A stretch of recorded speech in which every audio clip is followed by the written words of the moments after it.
এরকমটাই বলবে। আমার বেলাতেই তোমার সময় থাকবে না। বলবো না কেমন বাসা দেখলাম। তুই আয় তো মা, একটু ওকে নিয়ে যাচ্ছি আমি। পড়াশোনার নাম নাই। বৌমা আমাকে মিথ্যে বললো? এই কথা তো আমাদের অবশ্যই মানতে হবে যে আদিবাসীরা এই দেশে নাগরিক। পরীক্ষার পরের দিনই কিন্তু আমার বাসা থেকে তোমার বাসা প্রস্তাব যাবে। তাই নাকি? সারা রাত আমার সাথে থাকবা, সারা রাত ঘুরবা।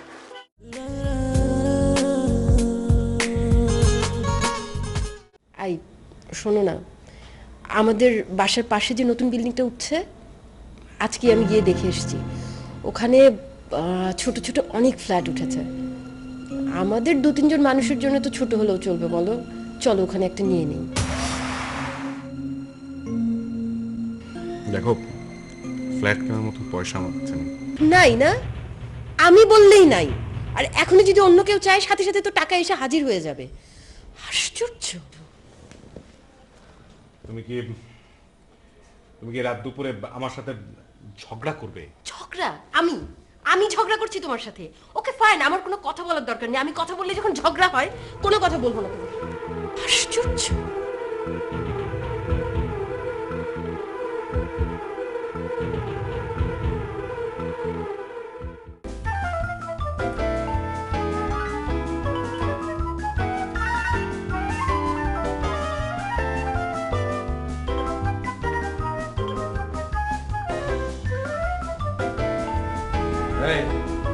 আরেকবার বল ফেললে তোর গলায় ছুড়ে দেবো কিন্তু। তাহলে আমি কোথায় খেলবো? কোথায় খেলবে মানে? মা, ওকে তুমি প্রতিদিন বিকালে মাঠে নিয়ে যেতে পারো না? আগে তো তুমি আমাদের নিয়ে যেতে। তোমার মনে আছে মা? আমার তো মনে আছে, তোদের কতটা মনে আছে কে জানে। মনে না থাকলে তোমাকে বললাম কি করে? তুমি তো আমাদের লক্ষ্মী মা। চাপ, এটা আমার দিদিমণি, তোমার কিছু না, তোমার মা না। কি? ওই আমার কিছু না? হ্যাঁ, তোমার কিছু না। আমার কিছু না, সব তো দিদিমণি। হ্যাঁ আমার দিদিমণি। মা, মা আমার কিন্তু খুব হিংসা হচ্ছে, সত্যি সত্যি আমার খুব হিংসা হচ্ছে। দাঁড়া, কাল সকালে যাবি আমার সাথে? যাবো। ভোরবেলা উঠতে পারবি? পারবো। স্যার? হ্যাঁ। হ্যাঁ। আসসালামু আলাইকুম। ওয়ালাইকুম আসসালাম। আরে জিয়াদ, আয়। আয় বাবা আয়।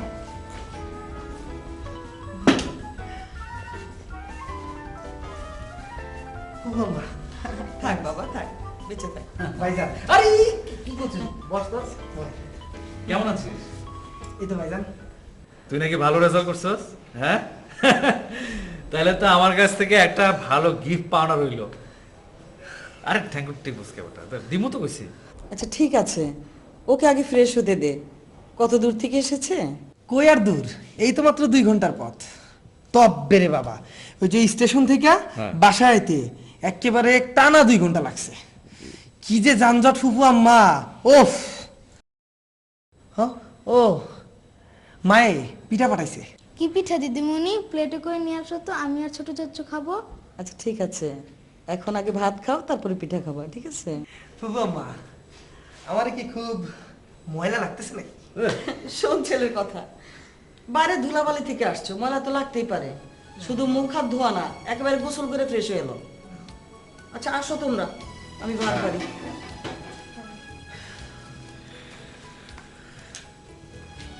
জিয়ান, হ্যাঁ হবে যে, চল। কি ঠিক করলি? বইটা ভর্তি হবি না মেডিকেলে? ভাইজান, চাইলে কি সব পাওয়া যায়? চাই তো বুয়ে। ও, তোরা লাগে যা, ভর্তি হয়ে যা। হ্যাঁ হ্যাঁ। বাবার সাথে আমার কথা হয়েছে। আর শুধু কোচিং এ পড়াশোনা করলে তো চলবে না, তোর নিজেরও পড়তে হইব। তো কোন কোচিং এ ভর্তি হবি ঠিক করছস? এমন কিছু ঠিক করি না, এখনো ঠিক করস না? দেখা যাক। ঠিক আছে, চল আগে ফ্রেশ ট্রেশ হ, তারপর দুজন মিলে জমি আড্ডা মারবো। চল আর ব্যাগটা নে।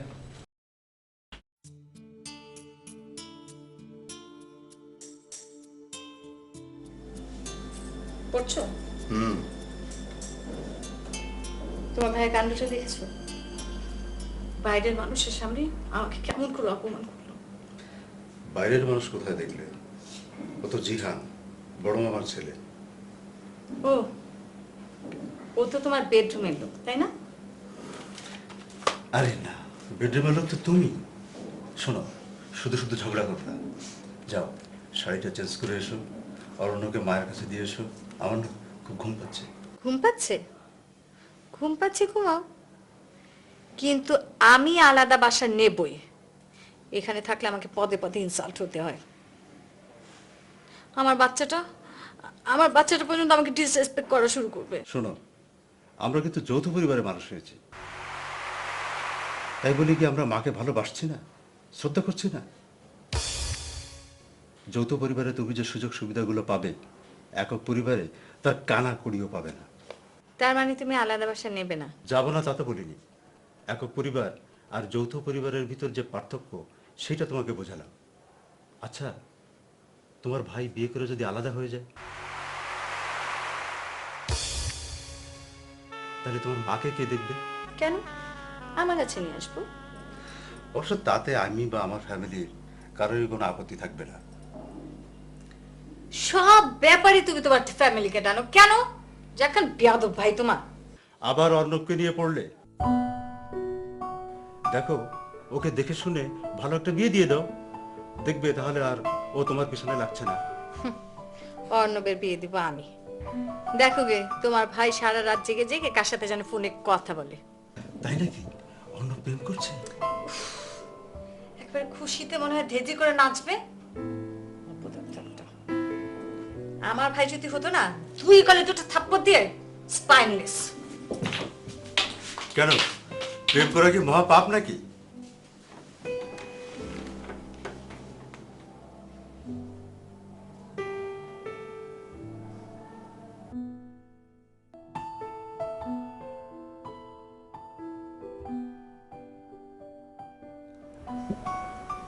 হ্যালো,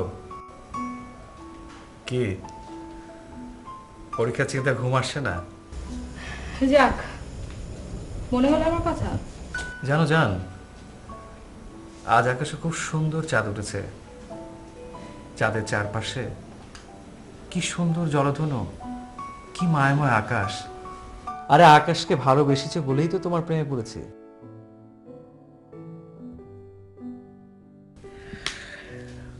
আমি কি করতাম? আমি আমার সবটুকু ভালোবাসা দিয়ে তোমার জন্য অপেক্ষা করতাম। আচ্ছা, তুমি কখন জাগবে? আমাকে কি তোমাকে জাগিয়ে দিতে হবে? পাঁচনামা করছো না? ওকে, বাই জান, বাই।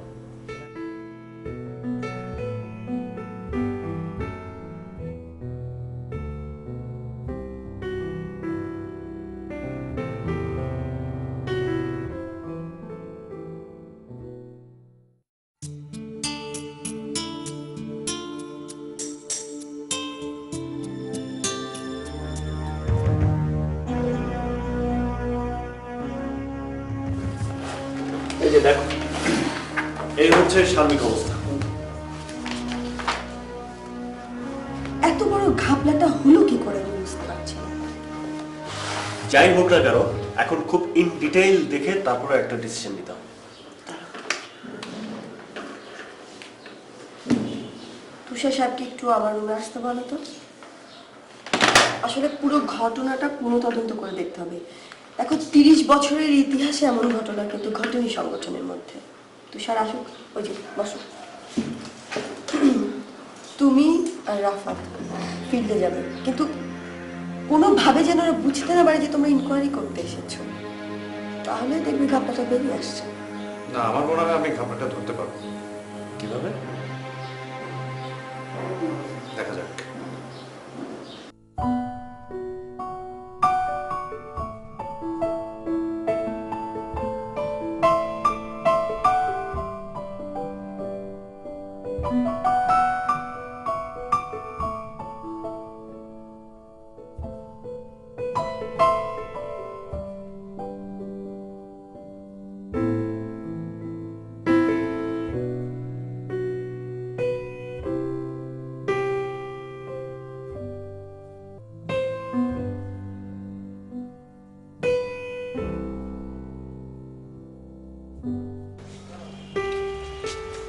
তোমার 100 টাকা ভাঙতে হবে। 100? দাঁড়াও না, পড়া নাই। তোমার লাগবে কত সেটা বলো। আমার 100 টাকারই ভাঙতে লাগবে। বললাম তো না, 100 টাকা যত লাগবে। 100 টাকা ভাঙতি না, আবার মানি ব্যাগ। কি এটা দেখছো? এটা আমারটা ছোট, তোমারটা বড়। আচ্ছা ঠিক আছে, তর্ক পরে করা যাবে, যা আছে তাই দাও। এই নাও মানি ব্যাগ দিলাম, এখন তোমার ভাড়া মিটাও, যাও। আগে ওকে বিদায় করো, তারপর। এই নাও।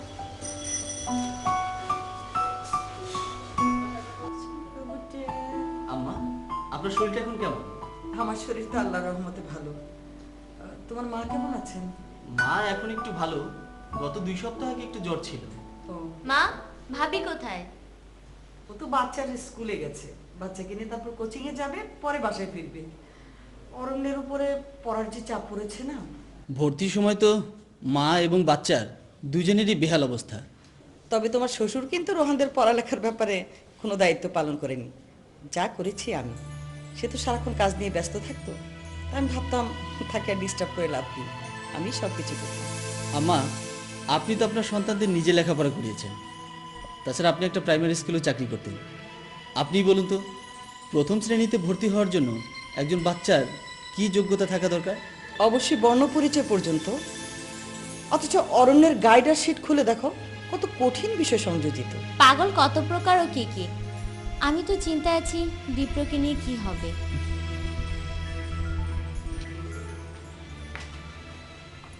ঝর্ণা খালা, এইবার কিন্তু আপনি অনেকদিন পরে আইছেন।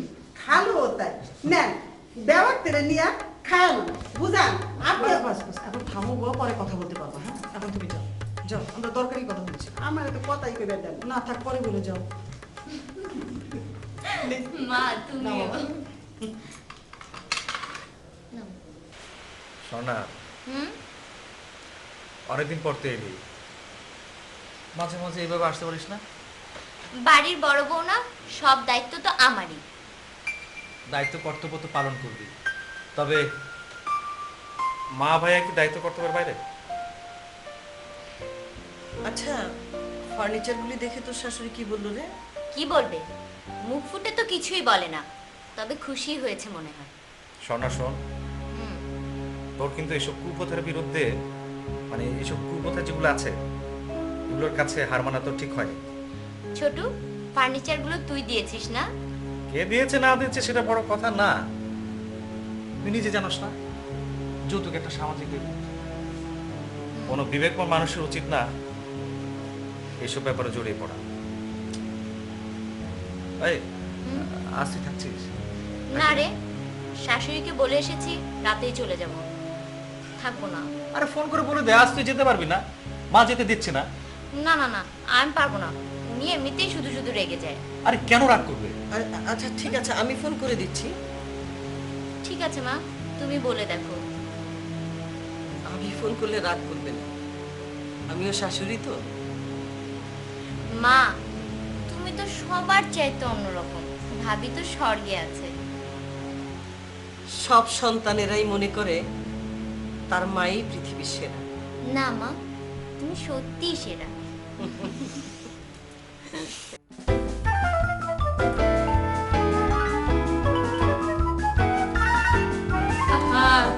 কি হচ্ছে সব?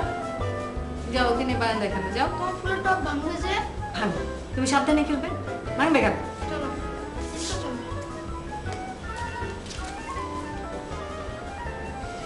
আরে বাবা, বাড়ির একমাত্র জামাই বসু। কি ব্যাপার, মনে হচ্ছে একদম সুন্দরের হাওয়া লেগেছে। ভাবি যখন পছন্দ করেছে তখন আমি আর কি বলবো। দাঁত বেড়ে গেল মনে হচ্ছে। সোনা কোথায় ভাবি? ওকে আসতে বলো, বাসায় যেতে হবে। আজ তো যাওয়া যাবে না জামাই মিয়া, অনেক দিন পরে এসছো, 1 সপ্তাহ রেখে দেবো ননদিনকে। আচ্ছা, ভাইয়া শালাবাবু এদের তো কাউকে দেখছি না। মায়ের ঘরে দেখো কি স্নেহের বৃষ্টি হচ্ছে, আর এদিকে আমরা বাইরের দুজন। তোমার ননদিনী যে আল্লাদি, একটুতেই চোখের পানি ঝরে। তোমার বাড়িতে ওর চোখের পানি ঝরবে কেন? ও হচ্ছে এমনিতে এ বাড়ির ভাইদের যা, আর মা তো পারলে এখনো তো বুকি নিয়ে ঘুমায়, এটা ঠিক।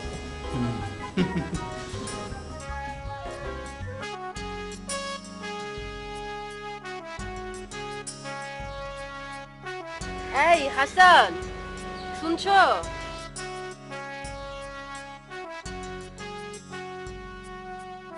বলো। এই আজকে তো ছুটির দিন, চলো না একটু মায়ের বাসায় বেড়াতে যাই। না, আজকে দুপুরবেলা ঘুমো। ঘুমাবে? তুমি তো সবসময় নিজে নিজে ঘুরে বেড়াও। আচ্ছা বলো, আমার কি একটু ঘুরতে ইচ্ছে করে না? আচ্ছা দেখো, আমি যে ঘুরি এটা কি বেড়ানোর উদ্দেশ্যে ঘুরি নাকি না কাজের জন্য? অবশ্যই কাজের জন্য, কিন্তু সারা সপ্তাহ তো আমি নিজেও কাজ করি, তাই না? এই সংসারটা তো সবসময় আমি একাই সামলাই। তা ঠিক, সংসার তুমি একাই সামলাও, তোমার তো ঘোরা হয় না। আচ্ছা একটা কাজ করি, আজকে রাত্রে আমরা দুজন একসাথে বাইরে খাবো। ওমা, তাহলে যে সকাল থেকে আমি এত এত রান্না করলাম সেগুলোর কি হবে? তা ঠিক। এত রান্না করলাম, কি হবে? রান্নার কি হবে? রান্নার আচ্ছা, তোমার মা, আমার শাশুড়ি, ওদিনকে যে ওই বড় বড় কন্টেনার ভর্তি করে খাওয়া দিল আমাদেরকে, তোমার এই রান্নাগুলা ওই ফাঁকা কন্টেনারে ভরে আমরা দুজন রাত্রেবেলা মার বাসায় দিয়ে আসবো, তাই তো? তার মানে আমরা যাচ্ছি। আমরা যাচ্ছি মায়ের বাসায় যাচ্ছি। Thank you. ঠিক আছে, চলো চলো।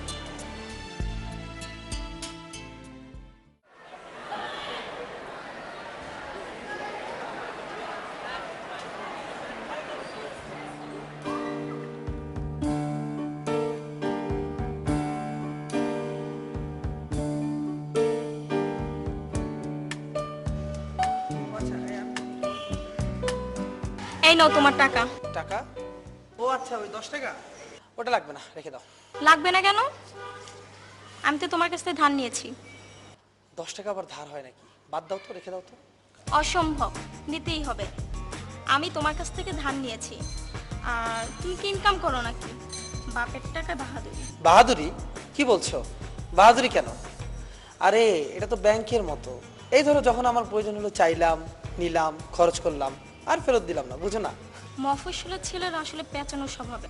মফস্বলের ছেলে মানে? মহাশয়ের ছেলে মানে কি? তোমার মতো। যাক বাবা, ভুট্টুর জাতীয় অন্য কিছু বলনি।